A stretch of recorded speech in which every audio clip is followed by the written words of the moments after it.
Selamat malam pemirsa, politik dua kaki bukanlah istilah yang asing di jagat politik Indonesia.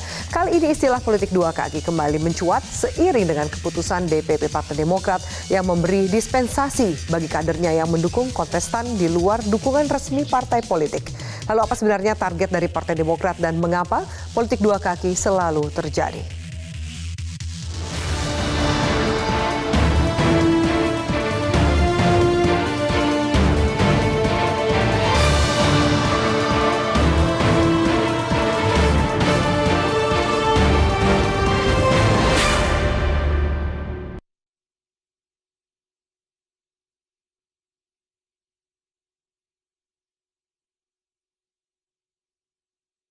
Politik dispensasi, gaya Partai Demokrat mencuatkan kembali istilah politik dua kaki. Partai Demokrat yang secara formal menyatakan dukungan terhadap pasangan Prabowo Subianto Sandiaga Uno ternyata tidak diamini semua kader. Sejumlah kader bahkan terang-terangan menyatakan dukungan kepada pasangan Joko Widodo Ma'ruf Amin.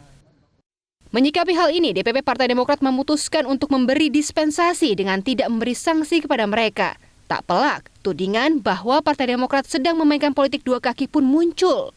Namun hal ini dibantah elit Demokrat. Yang begini kami akan memberikan dispensasi khusus lah, karena partai ini kan harus bijak ya terhadap semua kadernya supaya tidak terjadi bentrokan dan tidak terjadi konflik di internal kita. Kami akan carikan formulanya supaya tidak disebut dua kaki ya, tapi kepentingan partai, caleg-calegnya di daerah itu kan harus ini. Ya mungkin nanti kami akan meminta kader kami untuk tidak usah masuk secara resmi di tim pemenangan. Mungkin itu salah satu cara kami nanti. Jadi kalau resmi masuk di sana kan seolah-olah ini berhadapan-hadapan antara partai dengan kader. Partai Demokrat memang dipaksa untuk realistis. Mereka tidak mau mencurahkan energinya secara total untuk mendukung pasangan Prabowo Sandi karena mereka harus memikirkan target kursi legislatif. Kali ini peristiwa bersejarah di Republik ini pertama kali sejak kita merdeka sudah 73 tahun, Pilpres dan Pileg itu serentak. Oke, maka semua energi partai akan ditumpahkan untuk memenangkan baik di legislatif kabupaten kota, provinsi maupun di DPR RI. Demikian juga Pilpres. Pilihan politik yang serba tak mudah membuat Demokrat harus bertindak setengah hati. Ini sebenarnya lebih tepat dilihat sebagai dukungan administratif dibanding dukungan politik. Apa yang terjadi pada Partai Demokrat hari ini sebenarnya bukanlah hal yang baru. Politik dua kaki sebelumnya pernah dilakukan sejumlah partai politik. Misalnya saja Partai Golkar yang secara formal mendukung pasangan tertentu, namun sejumlah kadernya mendukung pasangan lain. Partai lain seperti PKS dan PAN juga sempat disebut memainkan politik dua kaki ketika kadernya masuk kabinet tapi fraksinya di DPR terus-menerus menyerang pemerintah. Tim Liputan Metro TV. Baik, pemirsa, Partai Demokrat disebut tengah memainkan politik dua kaki. Lalu apa targetnya dan mengapa strategi politik dua kaki kerap dilakukan oleh partai politik di Indonesia? Kita akan membahasnya bersama dengan Andi Nurpati, Wakil Ketua Badan Pemenangan Pemilu Partai Demokrat. Selamat malam, Bu Andi. Waalaikumsalam. Dan juga Direktur Eksekutif Indobarometer M. Kodari. Mas Kodari, selamat malam. Selamat malam, Afi. Baik, terima kasih para narasumber sudah hadir. Saya tentu tanya pertama ke perwakilan dari Partai Demokrat. Bu Ani, ini seperti apa sih tudingan Partai Demokrat memainkan politik dua kaki, dukung Prabowo secara administratif, tapi dukungan politik di bawah kok ke Jokowi? Kenapa ini terjadi? Jadi begini, sebetulnya kan dulu proses kita dalam menentukan dukungan untuk capres-cawapres ini berjalan dari bawah memang. Jadi Pak SBY memberikan kesempatan kepada semua DPC dan DPD yang dipimpin oleh DPD untuk melakukan rakor namanya, kemudian menjaring aspirasi dari bawah. Kita akan bergabung ke mana, apa Pak Prabowo atau ke Pak Jokowi. Nah, memang setiap daerah beda hasil rakornya gitu ya, aspirasinya beda-beda. Tapi kemudian kan sudah final di Majelis Tinggi Partai Demokrat sudah memutuskan bahwa mendukung Pak Prabowo dan sudah kita daftarkan ke KPU. Mas Ahaye waktu itu hadir juga mengantarkan Pak Prabowo dan Mas Sandi untuk mendukung pada Pilpres 2019 nanti. Nah, tapi kok suaranya nggak sampai ke bawah nih keputusan dari Majelis Tinggi DPP dan lain-lain, tapi kalau misalnya ini kalau saya catat ada 5 DPD Demokrat sejauh ini yang siapa aja tuh merapat ke Jokowi, ada Papua, NTT, Papua Barat, Sulawesi Utara dan Bali. Ini bakal bertambah nggak sih Bu dengan situasi yang mungkin kurang clear apa dari atas ke bawahnya? Kalau NTB itu kan Pak TGB ya, sudah tidak lagi jadi ketua Partai Demokrat di sana.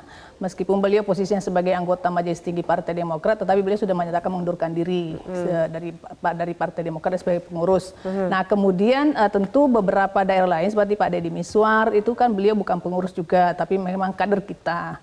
Bahkan beliau itu pendiri Partai Demokrat. Nah mungkin yang dimaksud dengan demokratis salah satunya adalah kita menghormati kebijakan-kebijakan pribadi, pilihan-pilihan pribadi, terutama mereka yang tidak berada pada struktur partai, dan saya yakin juga partai lain juga ada yang begitu, bukan hanya ada yang di Demokrat. Nah, karena itu saya kira begini, yang perlu kami garis bawahi bahwa ya main dua kakinya Partai Demokrat itu satu pemenangan Pilpres, satu pemenangan Pileg. Jadi memang harus dua kaki nih, kalau enggak ini nggak bisa berdiri. Tapi dua kakinya kedua calon juga, serentak, Bu. Gitu ya. Enggak, kalau untuk kepada dua calon itu tidak ya, sudah jelas bahwa Pak SBY dan seluruh jajaran Partai Demokrat insya Allah akan solid untuk memenangkan Pilpres Pak Prabowo dan Sandi. Oke, ini all out nih ya. Yeah. Oke, ini all out. Oke, baik. Saya tanya ke Mas Kodari. Tapi kan suara-suara dari rekan Demokrat di koalisi pendukung Prabowo agak nyinyir nih. Ada Gerindra, ada PAN juga, sempat bahkan saling bersautan di media dengan Andi Arief gitu. Betul. Anda ngelihatnya seperti ini, ini wajar atau nggak sih? Ya, saya kira memang ada 3 variabel ya yang menentukan dan menggambarkan situasi dan kondisi di Partai Demokrat sekarang ini.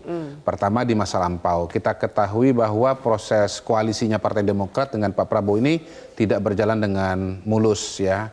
Ada banyak pertengkaran di sana, bahkan keluar terminologi Jenderal Kardus segala macam. Jadi memang menurut saya sih proses kawinnya ini agak kawin paksa begitu. Jadi tidak terlalu mulus. Dan kalau kawin paksa memang biasanya banyak pertengkaran di dalam, jadi tidak sepenuh hati. Ini kategorinya masih apa nih? Masih udah masuk pertengkaran atau gimana nih? Iya, kawinnya tadi kawin administratif, tapi bukan perkawinan politik begitu. Saya kira memang di masa lalu mengindikasikan proses ini tidak berjalan dengan baik. Di satu sisi kita tahu bahwa Pak SBY menginginkan AHY menjadi calon wakil presiden, tapi kemudian tidak berhasil. Dan yang membuat kemudian hal itu menjadi agak pahit adalah ternyata yang menjadi wakil presiden adalah Sandiaga Uno yang notabene adalah orang Gerindra sendiri dan dengan variabel-variabel yang tidak sesuai dengan keinginan dari Partai Demokrat. Kalau Partai Demokrat kan menawarkan AHY dengan pertimbangan elektabilitas ya. Jadi wakil presiden itu harus dipilih karena dia elektabilitasnya tinggi. Akan tetapi ternyata yang dipilih bukan pertimbangan elektabilitas, tetapi isi tas atau isi kardus lah. Nah, walaupun sampai sekarang sulit dibuktikan dan tidak diproses lagi oleh kalau Bawaslu. itu kan Bawaslu sudah selesai. Yang kedua, pertimbangan masa depan, masa yang akan datang. Saya melihat bahwa sebetulnya masa depan Partai Demokrat atau masa depan AHY ini memang akan suram. Sebetulnya kalau yang menang adalah Prabowo Sandi. Karena kalau yang menang Prabowo Sandi di tahun 2024 yang akan jadi calon presiden lagi pasti Pak Prabowo. Bahkan kalau pasangannya masih Sandiaga Uno, tahun 2029 calon presiden kuatnya adalah Sandiaga Uno. Nah, kapan kesempatan bagi seorang AHY? Berbeda halnya kalau ya yang menang pemilu presiden 2019 ini adalah Jokowi dengan Ma'ruf Amin. Di tahun 2024 nanti Pak Jokowi sudah selesai, sudah 2 periode, dan Pak Ma'ruf Amin seperti Pak Budiono tahun 2009 yang lalu. Pak Budiono, Pak Ma'ruf Amin bukan orang partai dan usianya senior, jadi karena itu kecil kemungkinannya akan maju calon presiden. Jadi sebetulnya masa depan dan peluang AHY dan Partai Demokrat itu akan lebih cerah kalau yang menang adalah Jokowi dan Ma'ruf Amin, bukan jadi Prabowo. Kurang lebihnya nih yang dilakukan sangat dilematis di masa lalu dan suram di masa depan. Itu kan komentarnya Mas Kodari ya.